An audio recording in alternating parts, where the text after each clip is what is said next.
Good afternoon, everyone. On behalf of Ron Gallagher, President of the Pennsylvania Association of Mutual Insurance Companies, delighted to have you here. PAMIC is an association that's been around for over 108 years, and this is the second installment of a new venture initiated by PAMIC this year called PAMIC Panel, even though clearly you can see there is no panel here, but that's okay. It's very catchy nonetheless. I will tell you, first of all, we have some sponsors that should be recognized. Willis, General Reinsurance Corporation, Munich Re, Hartford Steam Boiler, Guy Carpenter, Mutual Boiler Re, and Ryan Labs Asset Management, along with the members of the Pennsylvania Association of Mutual Insurance Companies, the company members. Now, PAMIC offers educational opportunities throughout the year. I encourage you to visit pamic.org to get a sense as to what's coming up on the schedule, but there is one thing I'd like to reference to you. On May 2nd, Mutual Insurance Day will be recognized at the state capitol, and that's where folks from the PAMIC community, employees as well as management, descend to Harrisburg to talk informally with legislators and staff about the issues that affect the property casualty insurance industry, and specifically the mutual insurance industry in Pennsylvania. Now, during this live broadcast, you'll see PAMIC information behind us. Hopefully that won't be too distracting. And of course, we'll be on YouTube as well. So far, no one has hit me up in the street to say that they saw me on YouTube, but I know that will radically change after today's presentation with our guest. I also would like to suggest that you subscribe to the PAMIC YouTube channel because there are a lot of other things that are going on as well. Well, there's also a Twitter feed and a LinkedIn page, again, as additional social media resources for you to avail yourself of some of the resources that PAMIC has to offer. Now, I also want to point out that during the broadcast, we welcome your thoughts. We welcome your criticism, we welcome your analysis of some of the things we're going to be discussing. And of course, if you have a concern or a question, please understand there's no such thing as a dumb question. And I know this because I've asked all the dumb questions that could possibly be spoken. So with that, let me go right into things and introduce our guest. Our guest is Matt Steck. Matt Steck is a partner of Greenlee Partners, which is a Harrisburg-based lobbying and public affairs firm. I would say, and this is me saying it so that Matt doesn't have to, it is indeed one of the leading lobbying firms in Harrisburg. Now, I will read you one thing. This is a description of Matt Steck. And yes, I could give you the tombstone, tell you as a native of Lower Paxton Township, that he's a graduate of Shippensburg University, that he's been doing this sort of thing since 1990, and I could do all that, but I think I'd rather read the words that best describe him to you. It is widespread conjecture that Matt has read every bill introduced in every session since joining the firm in 1990. If it is not true, he has certainly read most. Matt is easily one of the most prepared lobbyists in the business. His tireless, thoughtful, and organized approach to lobbying has warranted his reputation for knowing the issues both inside and out.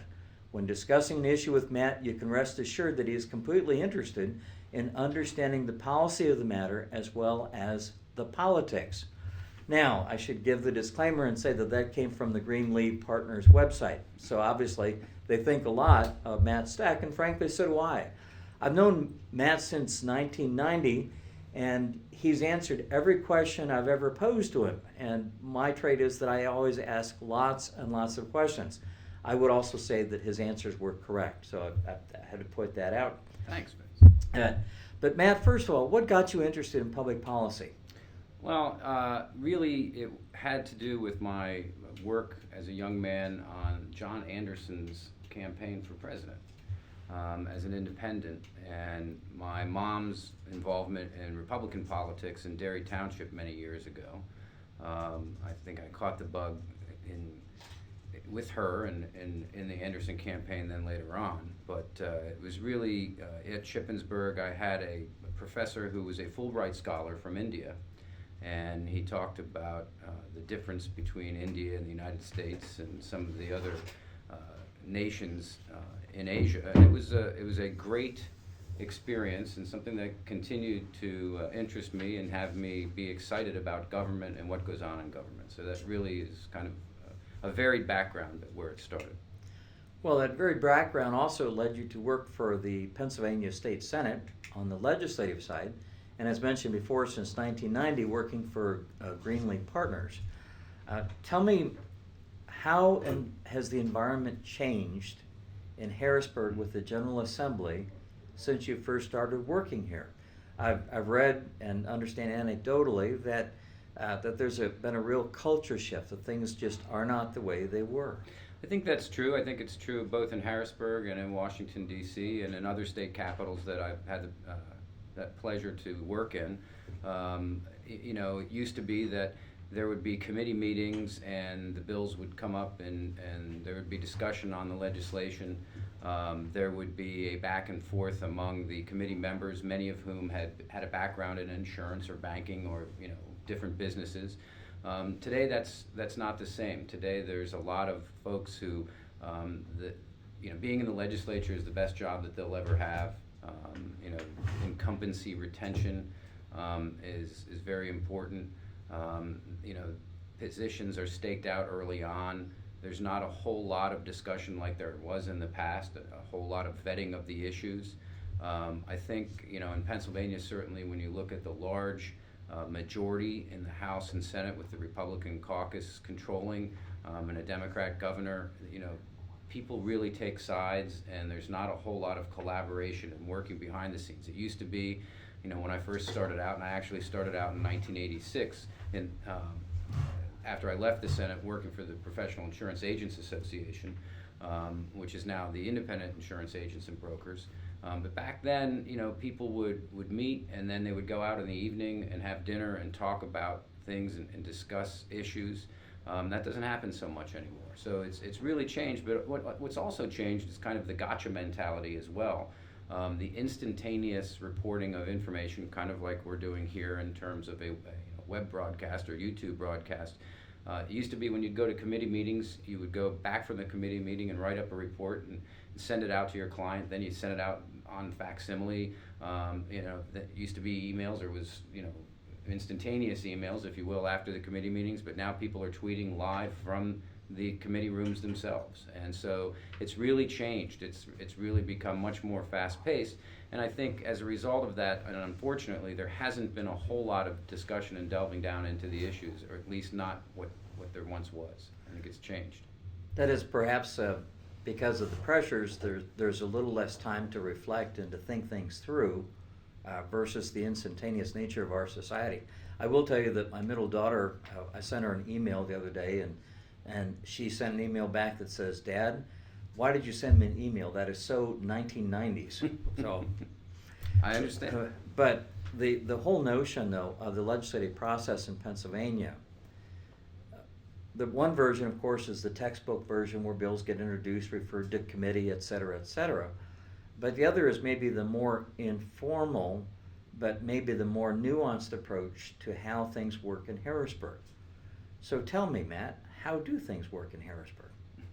Well, there's no secret to how things work in Harrisburg. I mean, it is pretty straightforward. And I will say, from an insurance industry standpoint, we have had over the years and currently enjoy, I think, great committee chairs and great insurance committees, a great House Insurance Committee with both Tony DeLuca from Allegheny County and Tina Pickett from up in the Northeast.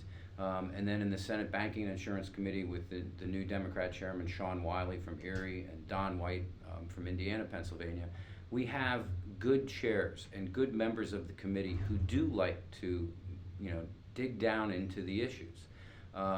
But again, going back to the partisanship and the rancor that has kind of plagued Pennsylvania, not just in the first two budgets, if you will, of Governor Tom Wolf, but going back even to the Corbett administration and maybe the end of the Rendell administration, you have divided government and you have real partisanship, and yet people need to work together to help the small business folks in Pennsylvania and to help the citizens of Pennsylvania. And I think sometimes that's lost in kind of that political rancor. So, it still operates, the democracy operates, but I think that there's less, at least in Pennsylvania, when you look at, and I've said this before, in Maryland there's a 90-day legislative session, and they have a budget in those 90 days. And they have a point in the session when bills that haven't been heard or haven't crossed over from the House to the Senate die. In Pennsylvania, you can introduce a bill on the last day of session. Where's that bill going? I'm not saying that we shouldn't be introducing legislation. I think free to introduce bills as you see, but the deliberations in Pennsylvania could be changed. The process could be changed, and it would be much more efficient. And I think that's a shame for all of the taxpayers in Pennsylvania, whether they're small business folks or just regular citizens who are paying taxes. I think we deserve better, and I think that there are some folks in the legislature who want to change the process and change the way they operate, but there are still folks that hang on to what has been done in the past and the way things have been done in the past. And not to be critical of anyone individually, but the other thing is that you do, just like you're talking about your daughter, you have a lot of younger legislators. You've had great turnover in both the House and the Senate in the last number of years. So many new members who bring new ideas in, but new members who have different expectations in terms of how the legislature should run. And they're not in leadership yet, but you do have some new leaders, both in the House and in the Senate, who've come up and are on the horizon or are in their first or second term as leaders. I think there'll be continued change. But the process, it's the partisanship and the rancor that really causes things to not move in the way that they should. Well, in December, I testified before the House Aging and Older Adult Services Committee on long-term care insurance partnerships. And the thing that struck me was that was one of the very few times in the last, maybe 8 or 9 years, where you couldn't tell who the Democrats were and who the Republicans were, because everyone acknowledged the need to have a viable private sector long-term care insurance market as an alternative to Medicaid. And I have to tell you, that was so refreshing, but it also underscored just the point you mentioned, which is such occasions are few and far between. Now, I guess that's an unfortunate segue to talk about the budget. So the other day I was giving a presentation, and someone said, "Vince, tell me about the budget." And my answer was, which budget?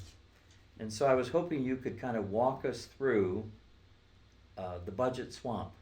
Well, I think I can take a shot at it. I'm not sure I can provide the exact answer that you're looking for, but last week or 2 weeks ago, the Senate and the House were able to pass a budget to the governor's desk that closed out the 2015-2016 fiscal year, the current fiscal year that we're in. As you know, the fiscal year ends June 30th. It closed that out in terms of spending, put 500 million more into education, some other items that the governor was interested in, and made sure that our schools didn't close. And that was the biggest concern that was taking place, was that schools and some human service agencies weren't getting the funding from government, even though taxes were coming in. There was a fiscal code bill, which is kind of the roadmap for spending, that was a trailer bill along with the budget.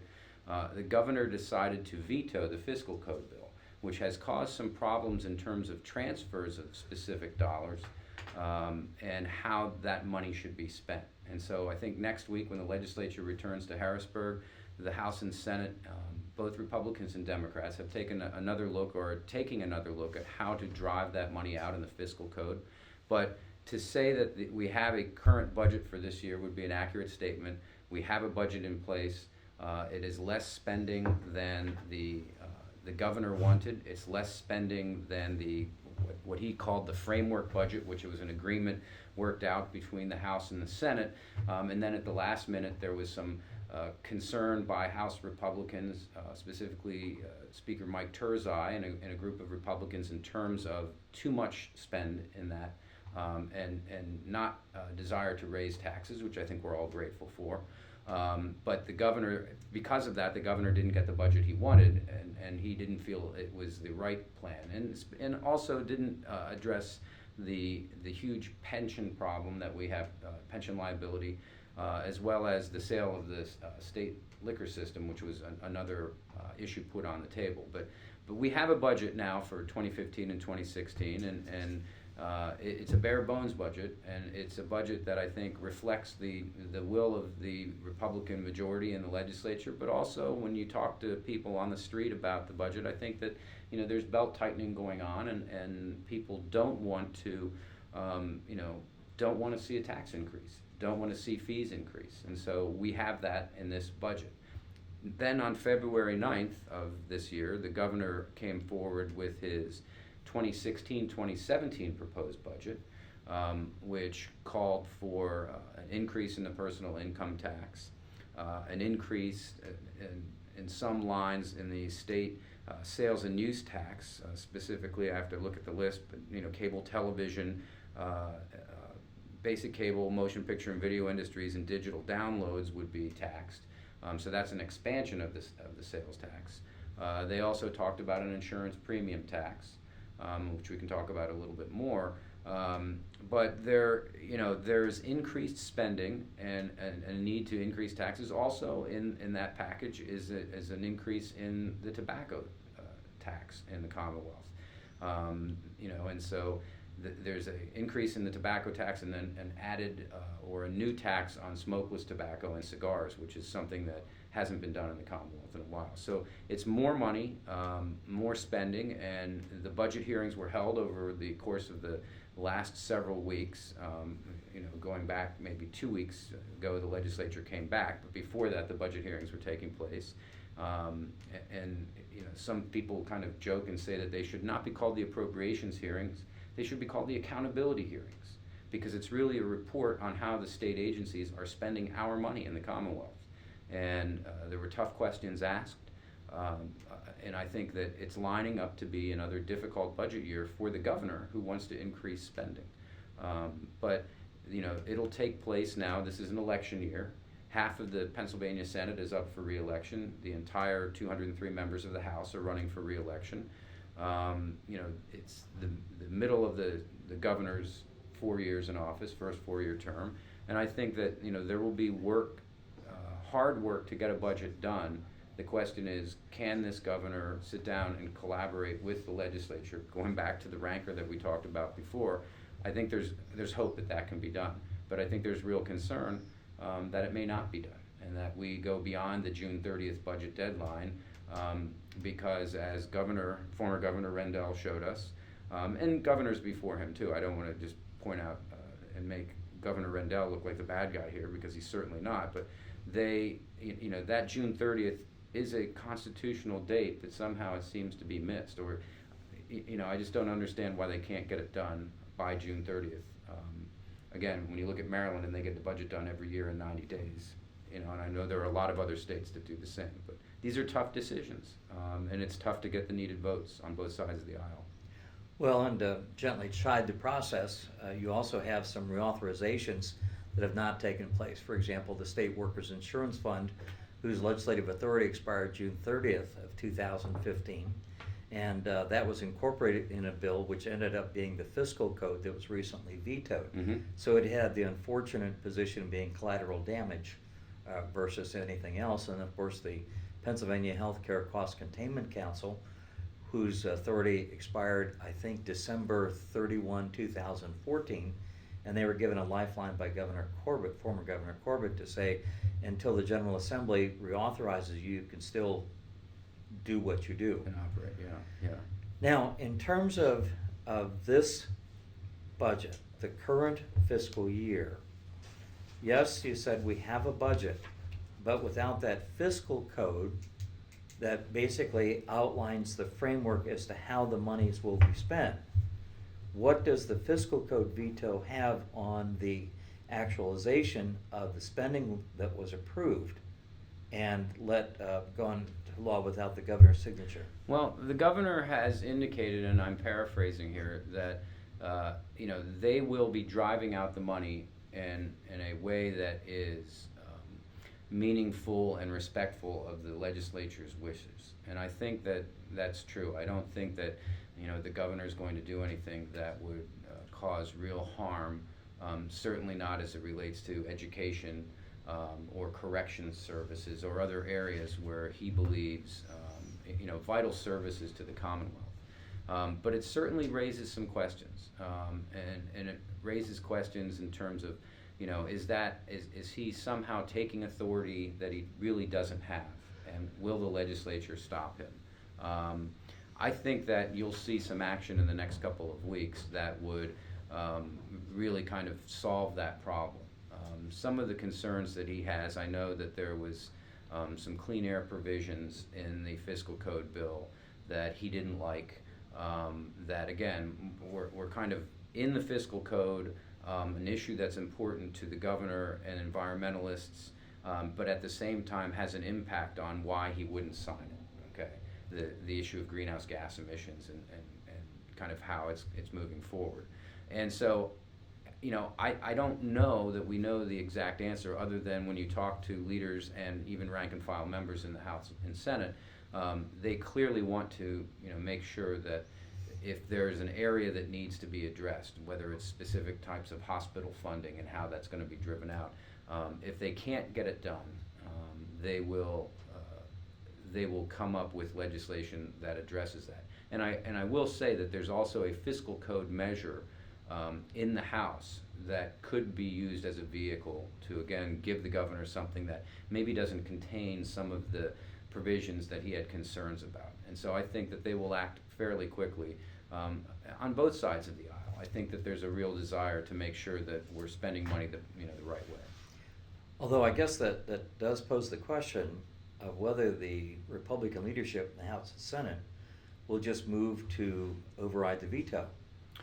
After all, wasn't that one of the considerations that may have convinced Governor Wolf to acquiesce and let the budget become law without a signature, since there were a number of Democratic defections over to the Republican side, which could possibly give Republicans, should other Democrats also defect, give them an override majority. Yeah, it'll be interesting. What is said publicly and the vote counters, in terms of what they believe that they have, sometimes is a very different thing. Tells a different story, and I think that we're beyond that. I could be proven wrong. I have been proven wrong many times, but I believe that when Leader Dermody on the Democrat side said that the governor did the right thing by allowing the budget to go into effect without his signature, but we had the votes to sustain his veto. And when you look at some of the issues, he did have the votes to sustain the veto. Now, people were saying that they had the votes to override the veto. I think we're beyond that, and I think there's really going to be a drive to get something done here to look responsible. It's an election year, and at the state level, as I said before, and I think that it being an election year and it being a presidential election year, I think people will be coming out to vote. There's certainly rancor at the national level on both sides in terms of the candidates, and I think that the last thing that the state legislators want to do is look like they're not being responsible. I think that they've taken enough heat from their constituents when they go back home. It's often funny, members want to go back home because they're in their districts and they can talk to their constituents, and it's safe, it's home. I've had many members who would say, told me they'd rather be in Harrisburg because they're getting beat up by angry constituents back home, and I can understand the anger. But it's kind of it's a change, I think, and it's an interesting fact. So I think that we will see them do something in the course of these next couple of weeks when they're back in. Of course, one of the things that perhaps overshadows things is the national political environment. No shortage of rancor there. Yeah. But I also noted an interesting statistic in terms of the numbers of Republicans who switched their party registration to Democrat for this primary. and the numbers of Democrats who switched registration to Republican. I know this kind of gets a little beyond state politics, but it seemed from looking at those statistics that perhaps 3 times as many Democrats decided to be Republican for this primary than Republicans deciding to be Democrats. What will that do, first of all, on the national scene with the presidential contest, but what will it do in terms of some of the primary races that the General Assembly faces? That's an interesting question. I'm not sure that we know what it will do. But clearly it tells a story that people are angry and people are tired of politics as usual. And whether it's young people registering to vote for the first time or registering to vote, maybe they should have registered 5 or 7 years ago. It is something where it will have an impact. I don't know that it's going to have a major impact in terms of the Senate or House races. The way that the lines are drawn in the districts, and I'm not a political consultant, I'm a lobbyist. The way that the lines are drawn, clearly there is a need to, the districts are set. And so unless there's a massive turnout or a defection in one way or another, I don't think it's going to matter.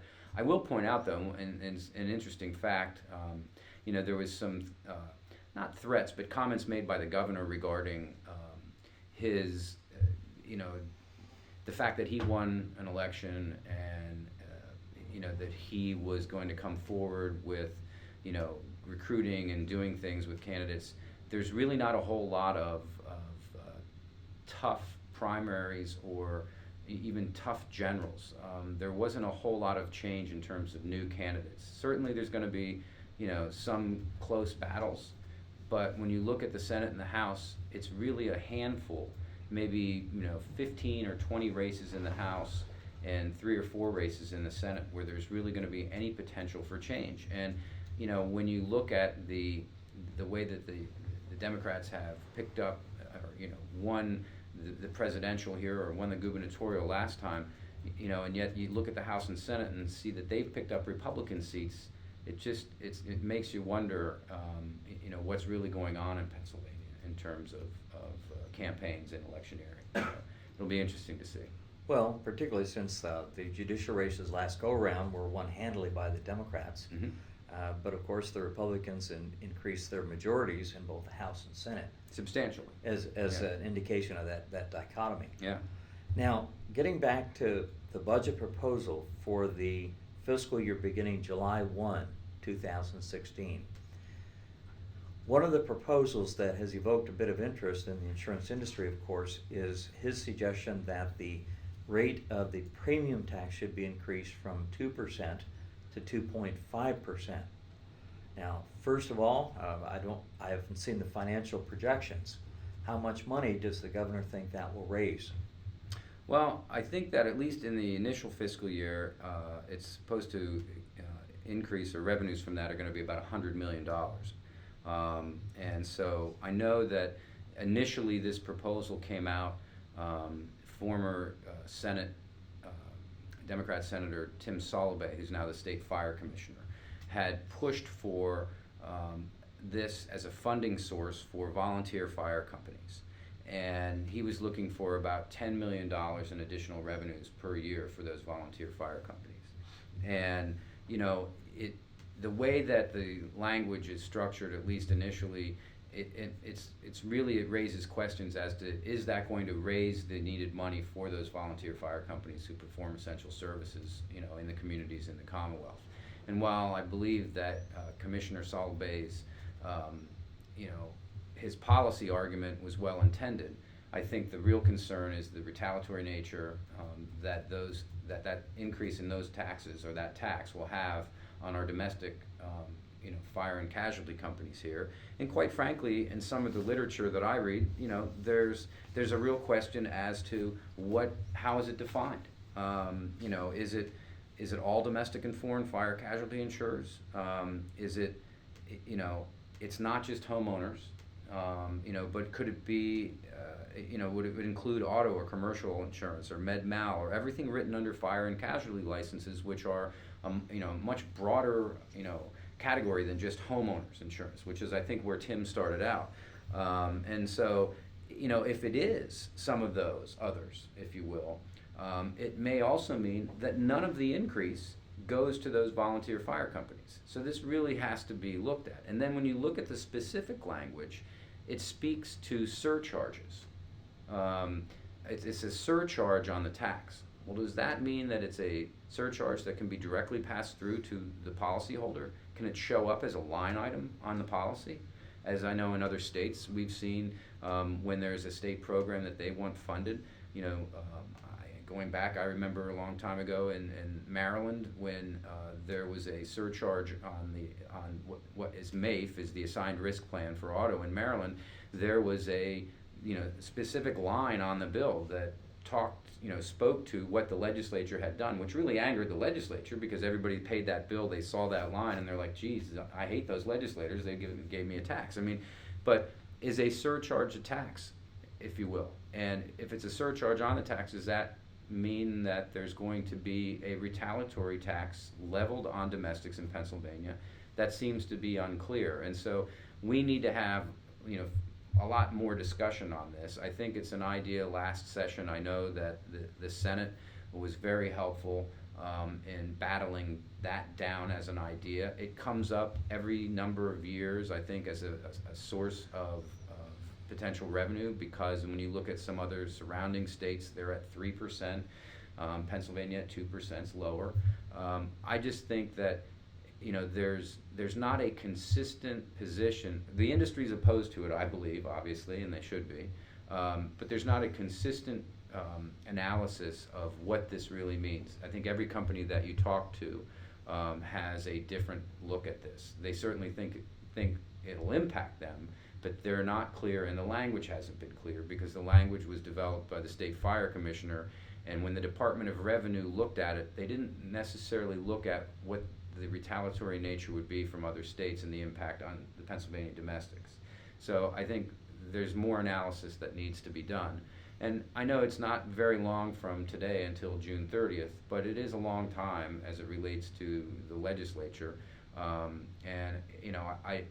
don't know that this is an idea that is in stone and we're going to do it, but I certainly think it's something when folks, from PAMIC or from individual companies are talking to legislators about, I think that, we should have that discussion and let our legislators know, why it could be hurtful to Pennsylvania domestics and certainly mutual insurance companies, and and maybe to small businesses, because they are small businesses who employ have employees in the Commonwealth, and so I think that needs to be stressed both on the May 2nd PAMIC Day on the Hill, but on when other insurance companies are having days on the hills or associations are talking about things, they need to be discussed. Well, in addition to the semantic issue, when is a tax a tax? When is a surcharge a tax? Right. When is a revenue enhancement none of the above? Or to paraphrase a line from an earlier presidential campaign, read my lips, no new faxes. Yeah. So the first thing is a semantic thing as to what type of creature is this proposal. The second you mentioned is the reach of the proposal. That is, what is actually going to be subject to the increase of the braid of the premium tax. And then the third issue, of course, is that Pennsylvania is home to many domestic property casualty insurance carriers who would be retaliated against by other states, and frankly, perhaps their products would be less competitive in other states because of it. Yeah, well, and I think just because you're headquartered here, should you be penalized for that? Because you're going to not only pay additional dollars to Pennsylvania, but you're also going to have to pay those additional taxes potentially in other states, and that impact, just because you're headquartered here, all you have to do is watch television in the evening and see the advertisements for New York State and for other jurisdictions who are trying to attract business out of the Commonwealth. And they're not states that are, any better off financially or fiscally than Pennsylvania, but they're making the hard push. And when you look at the tax rate for Pennsylvania companies, and the taxes in general in Pennsylvania compared to other jurisdictions, I think it looks pretty attractive suddenly to be looking at some of those other jurisdictions. But you shouldn't punish people just because they employ individuals here and have their headquarters here. Well, and kind of a case in point, in the administration of former Governor Casey, one of the taxes, or if you will, enhancements, was to impose the 2% premium tax on non-qualified annuity sales. And the net result was that a number of Philadelphia-based carriers moved across the river. And so they still paid what they had to pay in Pennsylvania, but by then they changed their locus, losing the tax base to Pennsylvania as well.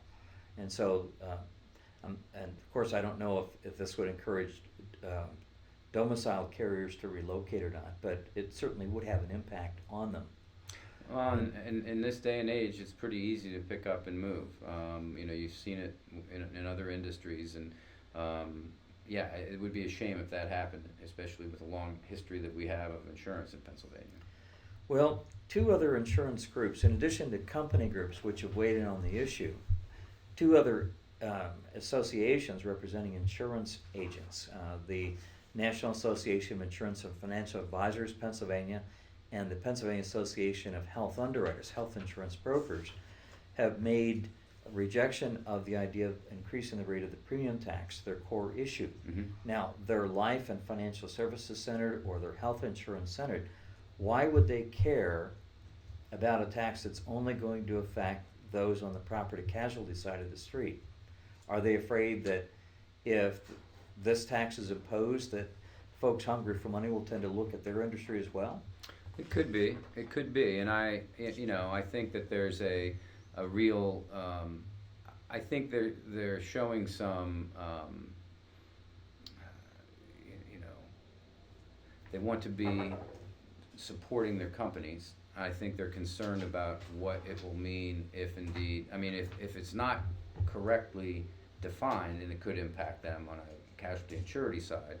I think that they're worried about the cost of insurance in general, and I think that they've seen, through the ACA, certainly those individual life policies or individual health policies, you've seen changes in commission structure or elimination of commissions. There's some issues there that consumers vote. We talked about it before, the changing environment. Consumers vote with their feet, and the changing between one carrier and another takes place an awful lot, and it's really a very cost-sensitive consumer out there, and I believe that they don't want to see it spill into other issue areas, and I think that they are showing some unity with the carriers on this, because they don't want to see premium tax in general attacked. I think there's also some other issues when you looked at the expansion of the sales tax. While the governor kind of narrowed it down in this budget a little bit more, they were talking about legal services, accounting services, and certainly all of those things, even combined reporting and how that's done and how that would impact the insurance industry without a specific carve-out for the insurance industry. I think all of those things are impactful on consumers and certainly impactful on the cost of providing insurance to consumers. So again, I think it's really a show of unity and a desire to make sure that the industry is protected in Pennsylvania. And of course, an impetus to educate lawmakers and staff that there are some ramifications that stem from a proposed increase in the rate of premium tax. Right. Now, last budget cycle, the governor and legislators were preoccupied with elimination or reduction of the property tax. And of course, Governor Wolf was able to take some of the language in an earlier version of Senate Bill 76, which would have expanded the base of the sales tax. And he used that as one of the cornerstones of his initial budget proposal last go-round. And of course, that's not what we ended up with. Right. Now, is there a similar interest on the part of the administration or on the General Assembly to take another look at property tax reform, reduction, or elimination? Yeah, I think that there is. I think that the real devil is in the details. I think that, how you get there, and I think, this goes back to the angry citizenry. Casino gaming was supposed to reduce or eliminate property taxes, and it didn't seem to stop that. I think that clearly the pension liability, the property tax, the onerous property tax rate, all of that is going to be looked at. I don't know how we get there, but there still is some desire among the House Republicans and the Senate Republicans as well to address property taxes. But there is going to be a shift if that happens. You have to, you cannot cut enough in the budget to eliminate or reduce property taxes in a meaningful way without somehow providing additional revenues for schools, or additional revenues for vital services for the counties. And the real question is, how do you do that? And you have an independent fiscal office, you have a Department of Revenue. We need to sit down and have some real discussions about that. Can it be phased out? And not just for senior citizens, but for everybody in the Commonwealth. I think we would all agree that our property taxes are too high. But when you look at the pension obligation, it is huge, and it is going to impact all of the discussions as we move forward. And I think that the Senate and the House Republicans voted twice, I think, to put on the governor's desk a pension reform plan, a 401k for new hires moving forward. The governor rejected that.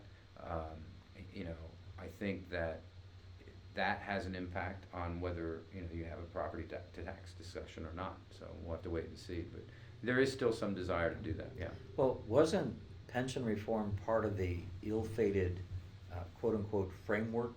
It was. Okay. It was, but I think that you can ask whether you're a conservative Republican or a moderate Democrat.